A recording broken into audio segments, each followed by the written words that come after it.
we got to go on now to less pleasant things, which brings me to Katie Couric and her exchange with John Fetterman. I think I speak for all of us when we say you kind of wanted to smack her. We wouldn't smack her, but we kind of wanted to smack her when we watched this incredibly obnoxious exchange. It's so obnoxious, you guys. I almost never run a soundbite more than 1 minute on the program. It's just my own rule. I think they go on too long if you do. This one is 3 minutes, and there's a reason for that. Sit back, buckle up, and I don't know if I can say enjoy, but watch. Here we go. Do you think that flags should have been flown at half staff? Do you think his body should have been flown on Air Force Two? Do you think he should have posthumously be given the Presidential Medal of Freedom? I think some people felt that that was perhaps over the top in terms of mourning someone like Charlie Kirk. How did you feel about that? I'd say that was his choice and his prerogative, and that was really entirely up to him. Did you have any issues now in hindsight over some of the things that Charlie Kirk said and some of the rhetoric he used during his life? I didn't agree with much of it. I didn't closely follow his specific kinds of views, but I did. I'm sure you learned about them after his death, though. No, I haven't done a deep dive on it. We've all seen that terrible video. Perhaps if you've seen the actual video, I have. And it's like appalling. And that's part of the political violence. And from what I'm saying, it's like that's unacceptable. And engaging in a debate and views I strongly disagree on, that's part of the American democracy. And for me, it's that would never justify what's happened. And I just chose not to take the opportunity to argue his views after children lost his father in the most violent public way. I mean, so I would say the equivalent. The equivalent on the left might be, say, Mr. Piker. I strongly disagree with his views, but I'm appalled if something like that happened to him. Oh my God.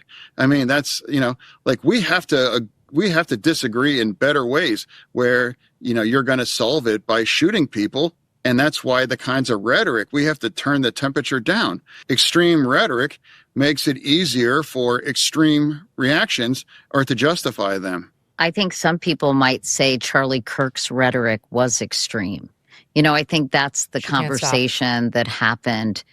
People condemned political violence, but they also felt a great deal of discomfort with his language, suggesting that these kinds of words lead to violence. I don't know. I'm just kind of sharing my observations as I saw the conversations unfold.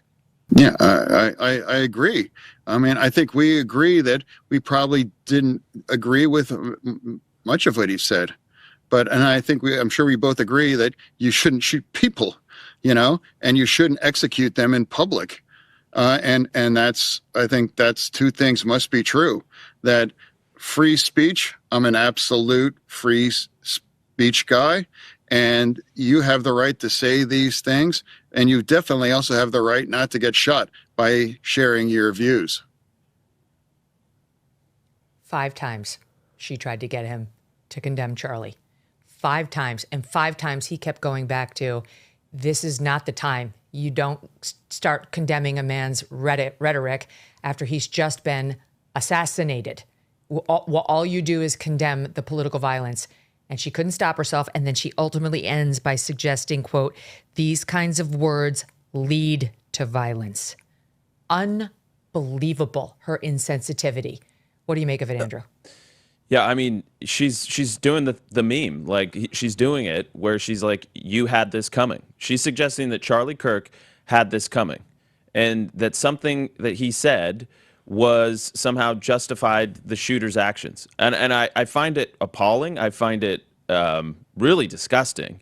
And the fact that she's so out of touch, And by the way, you got to say, like, the redemption arc of John Fetterman is truly remarkable. I actually tweeted about this. I said, thank you, John Fetterman, for the moral clarity here. We need more of it. Again, I go back to what I said earlier, Megyn. I am very pro having a non-insane opposition party in this country. And it's like, we've got John Fetterman. It's like, he's the guy. He's the guy willing to like take the barbs when it comes to a number of issues.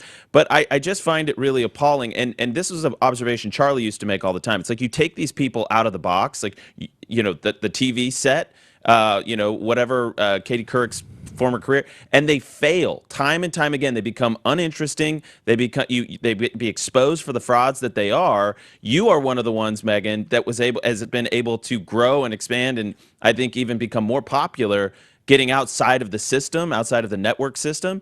And you've done it. You're one of the few. Most people, they kind of branch off and they try and do podcasts and stuff and they totally expose what hacks they are and how uninteresting and unimpressive they are. And Katie Couric is sadly one of those people.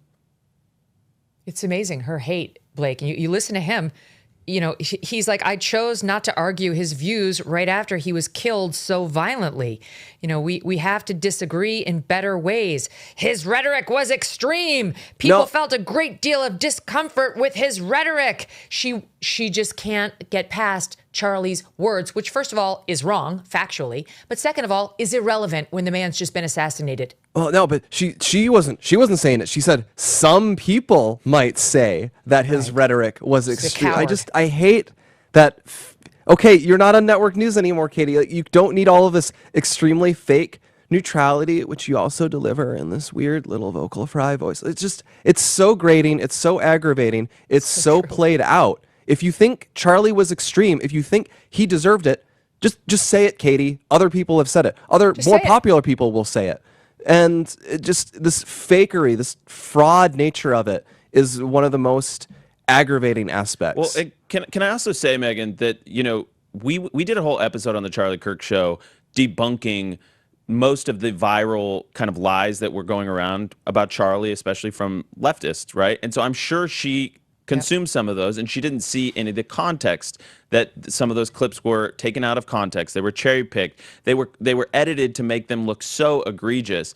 And it's like we are living in two different algorithms. And so like I want to like shake her and just be like, Katie, there's more than what meets the eye. You obviously are believing lies about Charlie and smears against Charlie that who cares? Yeah, like totally. You take Don Lemon, okay? He and I don't get along on anything. He's attacked me many times. I've attacked him many times. He's a human being on this earth. I pray for him. I don't want anything bad to happen to Don Lemon. God forbid. If God forbid anything were to happen to him, I would never run to the camera and talk about his rhetoric. There is absolutely no excuse for political violence against a pundit. Why, are you kidding me? And even to have the discussion so soon after Charlie died, it's so disrespectful. And what it's telegraphing is she favored it. At some level, she liked it. It's not totally dissimilar from the Jack Schlossberg conversation. The reason they're whitewashing all of his terrible comments is they liked them.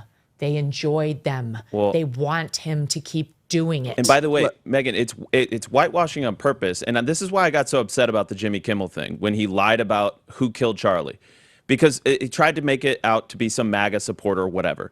What that communicates to the world, what Katie Couric's communicating to the world, that if you do these heinous acts, if you commit violence against people that had it coming because we don't like the things they say or their ideas, that we're going to whitewash it and we're going to celebrate it. And you saw this also with Mangione, where you had like Taylor Lorenz saying that he was hot and that like he was somehow attacking an evil system, and therefore this United Healthcare CEO had it coming. This justification and this media whitewash that comes in after the fact, I think is just as damaging in some ways, if not more, because it's sending a signal to a bunch of crazy people that we're going to celebrate you, we're going to laud your actions in this public way if you do these heinous acts. And that's truly disgusting. And it's like Blake and I used to say it in the immediate aftermath. It deserves repeating. It's like, let's make political assassinations taboo again. Can we do that? Can we do at least that? Yeah. Speaking of Taylor Lorenz, here she is just this week, I think it was, doing an interview with Jack Mack, who's just launched a podcast series. I think he's from Barstool Sports called Journalisming. And here's what she told him. This is this week, SOT 30. So we're in Central Park. We are. This is the place that Luigi Mangione fled to and then got away. Yeah. Oh, yeah. You famously have said that you felt joy on that day. I felt joy that we were acknowledging the barbarity of our healthcare system. So do you? I stand by that 100%. And you feel joy? You felt joy. There was memes being shared in your group really, chat. A CEO has been dead, and like you also called. I think you called Luigi. Is he a hero in your mind? I've definitely never said that. What I would say is that, yeah, I've definitely never said that in my life. A morally good man? Definitely never said that. I said his supporters view him as a morally good man. All right. I don't think we actually know much about his morality or kind of really much about his ideology. I think he's a reactionary. So do you think centrist. he's like a good person? I have no idea. We don't really know. I would say bad. We can't be You like don't? going out and shooting people right on the street. Obviously. But I think like we just don't even know enough about his ideology and his motivation. Okay, Blake. Who could know? I mean, how could we figure out whether Luigi is a good person? First of all, I just have to commend that host for getting Taylor Lorenz to go outside without a mask on. I'm not sure I've seen that in a while. But also, the big picture, and the thing that overlaps with Katie and so many of these others who justify what this happened, there is nothing more toxic and more damaging than telling people you can be cruel, you can do evil things, and actually it's not a bad thing. It's actively a good thing. You should feel righteous while doing it. You should actually feel bad if you don't do it. And so much of modern leftism is essentially about deliberately stoking that, stoking envy, stoking hate, stoking outright violence, and saying these things are actually good. And we'll see that boil over sometimes. It's why I think the October 7th terrorist attacks were so evocative for so many people, because you saw BLM groups in Chicago just overtly praise people going door to door, murdering civilians, murdering children, and saying that was a righteous thing. You should feel awesome that happened. And you'll see it here in America. You saw that during the Floyd riots in 2020. You'll see it. I mean, you see it with Luigi Mangione, and of course, you're seeing it with the man who allegedly murdered Charlie. That they'll take a completely heinous act, a completely indefensible act, a thing we all know is heinous and indefensible, and say it is heroic, it is good, and that's really intoxicating for people. Mm-hmm. Or even to debate the person's point is to invite more political violence. It's not that we can never discuss health insurance again because they executed the CEO of United Healthcare, but you don't do it right after, or you play right into the assassin's motivations and his goals, and you encourage another one. Same thing about Charlie. You talk about his violent rhetoric, which is a lie. Okay, put that to the side though. You started talking about like what did Charlie stand for? What did he say right after he's assassinated by somebody who hated his views? You play right into it and you encourage more of it. My friend just lost her ring. She went to replace it. She realized it was a gold ring. The price of it has gone up like 25% since she bought the ring a year ago. That's because gold is on the march upward. And it is the one time of year that Birch Gold Group gives away free gold with every qualifying purchase. That's right, for Black Friday, when you convert an existing IRA or 401k into a tax-sheltered IRA in gold, Birch Gold will send free gold to your home for every $20,000 purchased. Gold started this year around $2,600 an ounce. By October, it was over $4,000 an ounce. Why? Global uncertainty. 2025 has been defined by trade wars, central banks are pulling from the US dollar as the global reserve currency, and military tension continues to build. Gold thrives in times of uncertainty, and if you are looking to diversify your savings, Birch Gold can help you.